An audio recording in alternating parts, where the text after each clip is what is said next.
What is going on? It's Coach Apxche here today, and we're going to be doing a VOD review of one of my own games.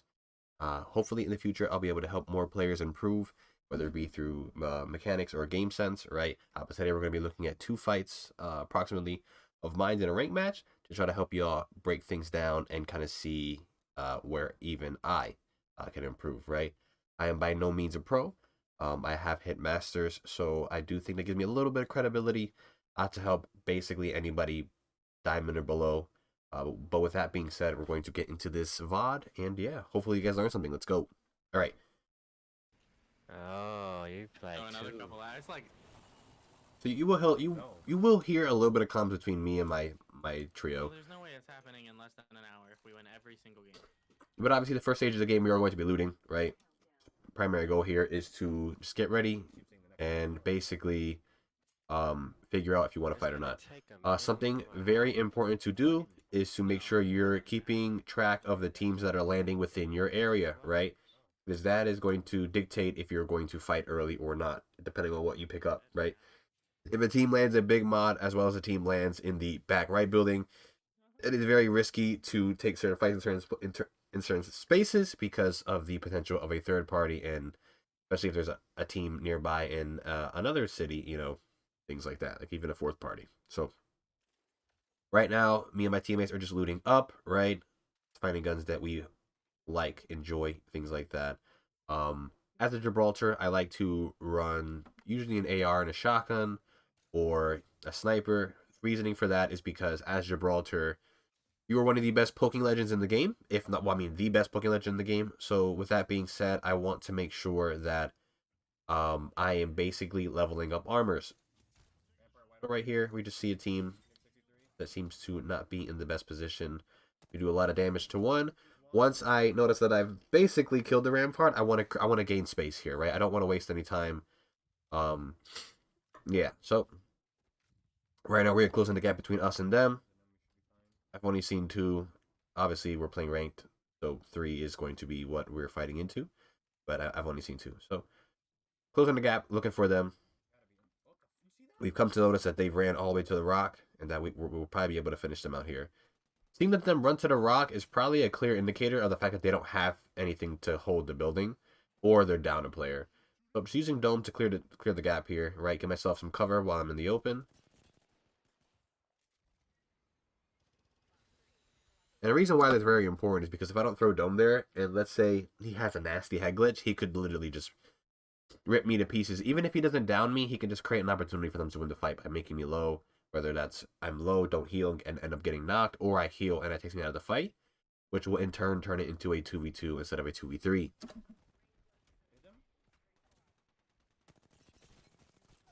So we collapse on them. We do get one, but the other team clears the other one. So yeah. So at this point, we are being a little greedy here. We should be running away. Yeah, we should probably back to the building if we can.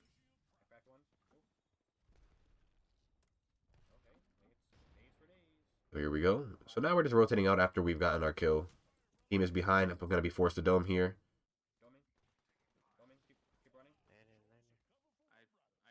He's basically using the dome to cross there. I die. Yep. My caustic definitely should have healed inside his bubble. Inside my bubble, but he did not. Two running up, about to find the roof. So now we are in a 2v3 scenario. Our best bet is just going to be play off of each other and try to turn it into a 2v2. Yeah, I am. I'm about to come to you. I think I can make it to this bottom floor door down here. They're resin.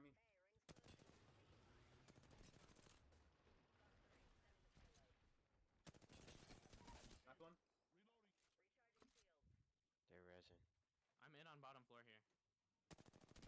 So as you can see, me and the Valk are talking pretty frequently, just trying to make sure we're on the same page, as well as my caustic is letting me know what's going on with him, right? He's letting me know that he's gotten to a safe place, and that if there is an opportunity for us to get a rest, it is possible now. I am in and safe on the bottom floor. Right now I'm calling for my Valk to back so that I can go for this res. I know that it's safe. So, a cool trick with Gibraltar, right, especially because I definitely hear somebody on the low ground, is you can use your shield in multiple ways, right? So one example is I was crossing the an open space and I don't have cover. So whether I was going in or retreating, I was using my dome so that I can create block LOS basically and allow me to make a move, whether it's running away or it's going in. Another way you can use dome would be in this scenario where I can throw it basically where my feet are at right now. And what that will do is it'll create a bubble, and the bubble will be just big enough to where it covers the door, making it so that door can't be kicked or naded. And what that does is it'll give me a speed res on my caustic as well as protecting my door so they can't just break it and enter. That is something that I don't do in this moment, but I'm just letting y'all know for future reference. Because that could be a good play. He would have been picked up by now and the door would have been protected. Yeah, as you can see, they ran right up on the door. I let you. I need y'all to kill him. He's Valk here. Right here, doming just to keep ourselves safe, because I'm not sure exactly where that person is. I should be grabbing the hemlock here. The quick res on my Valk, because I know the gas is going to protect me.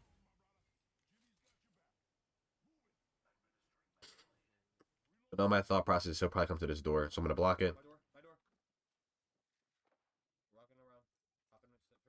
Sorry if I sound nasally or I'm sniffly and my allergies are beating me up a little bit. Right, just going to challenge this with my caustic because, well, I want to make sure he doesn't get knocked, right? 1 v3 the Valk, and that was a good two fights right there. So I definitely have cut out most of the rotations. I don't want to bore you guys with just like rotation. On top of the fact that like I feel like this was a game we kind of just rotated randomly, not really randomly, but just towards the outside of the ring, just literally followed the outside. So nothing too crazy. One thing I will talk about in this upcoming moment is just basically map control, right? So I feel like people simplify things, like they dumb it down very very much in the sense of like end game caustic, just hold the building, right? But what I want you guys to get used to, as well as what I need to be doing more, is just understanding the concept of, okay, we can control space, but how much space can we control, right? We're actually gonna go back a little bit so we can see that map, right? And I'm gonna spoil some things, right? So basically, in a second, right, we're gonna push up into the circle, and there are, where is it? There's two buildings, right? There's like a building here. There's like a building here, right? And we're gonna hold basically these two buildings, right? I held the roof of this one eventually, and then we had this building. So basically, how much space can we maintain in this circle? If we're able to control all of this, look, basically we limit all the other teams to like this, basically, right? It's like they have this, they have this, they have this, right? But if we can maintain a lot of space, why not do it? It's like, oh, like, how do we do that? So if we can guarantee that we can control this building just by being around it, we can try to gain more control of this building by placing caustic traps on doors so people can't walk in, and or just like if they do walk in, caustic trapping them in so that they're stuck in there, things like that. But just basically making it so we can hold this building and this roof, and then we have a lot of space. So don't think about just controlling one little room, especially because that little building is just really not favorable, especially if you're all playing inside. But just like figuring out ways to just control as much space as you can as long as it's safe. We need to try to get this building. Right here, just poking, just trying to get armor up. Come on, Ray. We gotta get this building.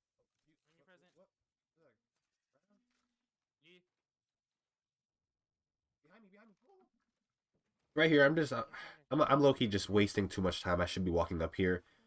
We have the caustic. We definitely need to be getting set up. I didn't think a team would be behind me, and that's why I was dilly-dallying, but in all reality, my brother Harold, who's playing the Valk, makes a great call, and he just kind of reels me in when I'm not paying attention. So we know that there's a team on the hill. We know there's a team behind us. That's two teams, at least. And the team up top is fighting someone, right? So that's two teams in front of us. Team behind, that's three. We're four. So there's one team that's unaccounted for, and we need to figure out where they're at.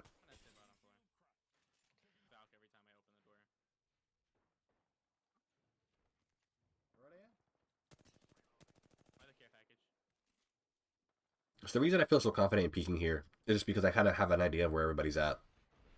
And I'm not too worried of getting blown up. Hesitated on that shot, so I miss.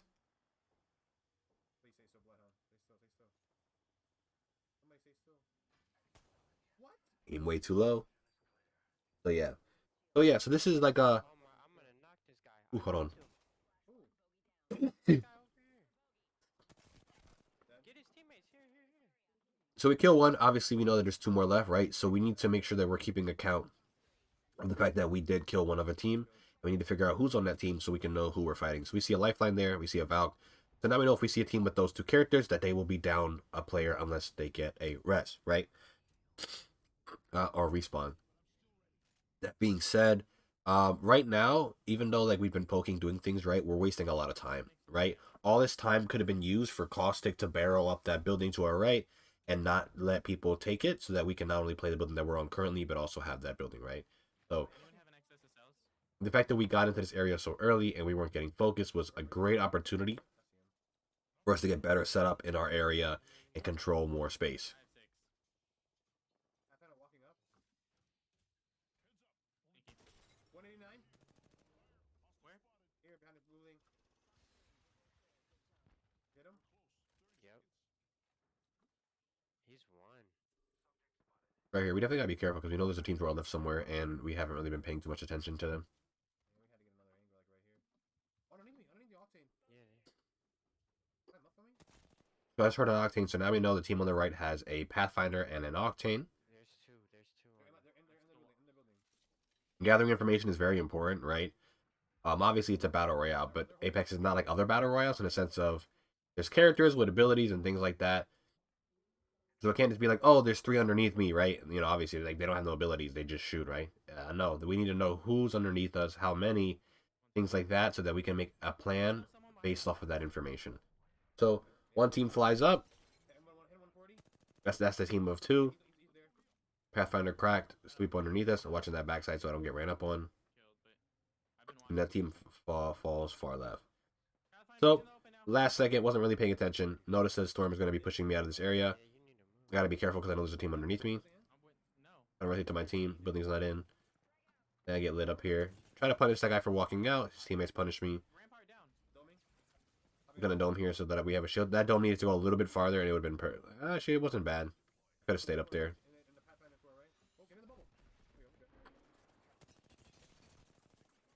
So now at this moment, we have a team on our left and a team on our right. We don't have bubble. It's not going to be up for a very long time. As you can see, 30 seconds. We need to make a decision. If we sit back in this corner, both teams will just keep funneling us. So we have to make a play off of something.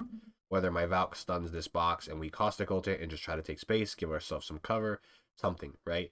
We need to get value somewhere. We can't sit here because both teams will kill us and then just fight each other after that. And we obviously we want to win, and if we can't win, we want to get second. We don't want to get third, right? You want to get as high as you can. Go to our right, to our right. We're fucked. So my best to try to use these caustic barrels as cover, right? Obviously, caustic barrels can be used as traps, but they can also be used as cover. So make sure you're taking advantage of them. You know, took a lot of that burn damage, but I really wanted to get that bat off. Didn't want to go down. We walk up caustic ult the corner. I go down, but we get a trade for me entering. Enemy team didn't take advantage of me getting knocked, so we're gonna get a quick reset here and be able to take another fight. One's flesh. One's flesh. I don't left because in my brain I assumed that they were gonna push up or get another angle, which they didn't. But I was doing this just so I can guarantee that I can get this bat off, as well as be able to peek and feed my team information, right? Information is very important, and the fact that instead of me sitting behind a box and healing and seeing nothing, the fact that I can use this bubble to peek out, get information, and kind of let my team know what I think, what we should do, things like that. That's a big advantage that we wouldn't have if I didn't do this. I'm making my own cover. Right? They're across the street from us. Oh my god, my fucking bubble ate my shot. Big whiff. I hit 140 on the lifeline. I'm gonna get this stun on Valk. She's stunned.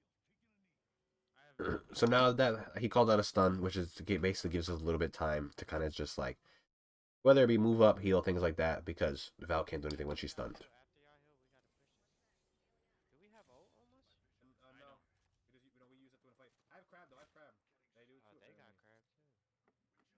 There we go. You get a knock. Not only do we get a knock, but it's on a lifeline, which is basically their best legend when it comes to, you know, like resets. If we knock anybody else, the lifeline has an opportunity to create, you know, make a play by getting a revive while defending. But since we knocked the lifeline, basically it's game over. I'm finishing that and I'm running. It's my shot. Even though I can probably pop a few shots off, which I do, I just instantly throw dome. Why? I'm in the open, and I want to make sure that I have cover. If this guy right there is gonna try to focus me, right, he's gonna have to dive my bubble, which will give my team time to walk up. He notices I have bubble, realizes that fight's unwinnable, looks to fight someone else. He's up here with me. Both my teammates are push him. I realize that we've won the game, so I just go for the kill on the lifeline. Extra damage, you know, gotta boost them stats. Nice. GG. But with that being said, that's gonna be like 2 fights into some little game sense things that I just want to, like, I don't know, break down a bit and, I don't know, give you all some information and try to teach y'all a few things, right? For example, like ability usage, different ways you can use them, and kind of just like understanding what I should be doing in those moments instead of just sitting there poking, maybe letting my caustic know, like, hey, like, we have a ton of space that we can occupy, let's occupy it. Let's use some barrels. Let's deny some area, right? Things like that. If you are interested in coaching, I think I'm going to be opening up a Fiverr page soon just so I can get that rolling and on the way. I won't charge too much, nothing too big, nothing too small, just something that is worth my time and things like that. But I definitely do want to break down more games and help players become better. So if you enjoy this content, please make sure you subscribe so you can keep up to date with me and my channel. Like to let me know I'm doing a good job. And if you have any ideas or any opinions on anything, definitely leave them down below in the comments. Alrighty, legends, I'm going to see you guys in the next one, and I hope you guys win your games and continue to get better. Peace.